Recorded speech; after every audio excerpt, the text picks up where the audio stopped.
മുഖ്യമന്ത്രി മോഹത്തിൽ നിന്ന് പിറകോട്ടില്ലെന്ന സൂചന നൽകി രമേശ് ചെന്നിത്തല. പൊതുപ്രവർത്തനത്തിൽ സ്ഥാനമാനങ്ങൾ വേണ്ടിവരുമെന്നും താനൊരു നിഷ്കാമകർമ്മിയല്ലെന്നും ചെന്നിത്തല മീഡിയ വൺ നയതന്ത്രത്തിൽ പറഞ്ഞു. വർഗീയ പരാമർശങ്ങൾ നടത്തുന്ന വെള്ളാപ്പള്ളിയെ പേരെടുത്ത് വിമർശിക്കാനോ തള്ളിപ്പറയാനോ ചെന്നിത്തല തയ്യാറായില്ല.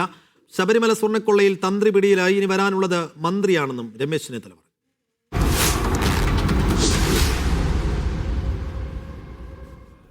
മീഡിയ വൺ നയതന്ത്രം പരിപാടിയിലാണ് രമേശ് ചെന്നിത്തല മുഖ്യമന്ത്രി മോഹം പറയാതെ പറഞ്ഞത്. പാർട്ടി തീരുമാനിക്കട്ടെ എന്താണെന്നുള്ളത്. പിന്നെ നമ്മളൊക്കെ രാഷ്ട്രീയത്തിൽ നമ്മൾ പ്രവർത്തിക്കുമ്പോൾ നമ്മൾക്ക് ജനങ്ങളുടെ ഇടയിൽ പ്രവർത്തിക്കാൻ നമുക്ക് സ്ഥാനമാനങ്ങൾ വേണ്ടിവരും, സ്വാഭാവികമാണ്.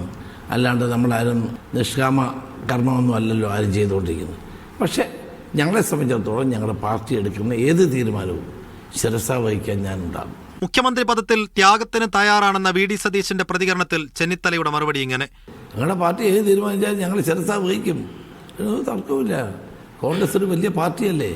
ഈ പാർട്ടിക്കകത്ത് പാർട്ടി നേതൃത്വം എടുക്കുന്ന തീരുമാനങ്ങൾ എല്ലാവരും എടുക്കും. അതാണ് കോൺഗ്രസ്സുകാരൻ ചെയ്യേണ്ടത്. അത് ഞങ്ങളെല്ലാവരും ചെയ്യും. വിദ്വേഷ പരാമർശങ്ങൾ തുടരുന്ന വെള്ളാപ്പള്ളി നടേശനെ കുറിച്ചുള്ള ചോദ്യങ്ങളോട് അയഞ്ഞ സമീപനം.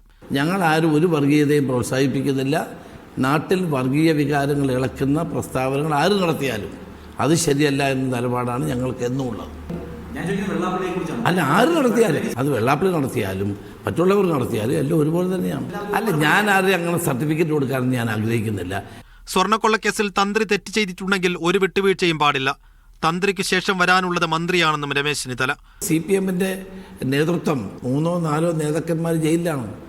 ആ പാർട്ടി ഒരു നടപടി ഇതുവരെ എടുത്തിട്ടില്ല. CPM ഇപ്പോഴും അവരെ സംരക്ഷിക്കുകയാണ്, മുഖ്യമന്ത്രി സംരക്ഷിക്കുകയാണ്. പാർട്ടിയും ഗവൺമെന്റും ഈ ആളുകളെ സംരക്ഷിക്കുന്നു എന്നുള്ളതാണ്. മാണി ഗ്രൂപ്പില്ലാതെയും അധികാരം പിടിക്കാനാകുമെന്ന് UDF തെളിയിച്ചു കഴിഞ്ഞു. UDF-ലേക്ക് വരണമെങ്കിൽ അത് മാണി ഗ്രൂപ്പിന്റെ ആവശ്യമാണ്. വന്നാൽ സ്വീകരിക്കുമെന്നും രമേശ് ചെന്നിത്തല. അവർ LDF-ൽ നിന്നിട്ടും പഞ്ചായത്ത് തെരഞ്ഞെടുപ്പിൽ ഞങ്ങൾക്ക് വൻപിച്ച മുന്നേറ്റം ആ മേഖലകളിലൊക്കെ ഉണ്ടായി. UDF വൻപിച്ച മുന്നേറ്റം ഉണ്ടാക്കി. അതുകൊണ്ട് അവർ വരുന്നെങ്കിൽ വരട്ടെ, അല്ലാണ്ട് ഞങ്ങളിപ്പോൾ ആരെയും പിന്നാലെ നടക്കാനൊന്നുമില്ല. വരേണ്ടത് അവരുടെ ആവശ്യമാണ്, വന്നാൽ സ്വീകരിക്കേണ്ടത് ഞങ്ങളുടെ ആവശ്യവുമാണ്. Media one Malappuram.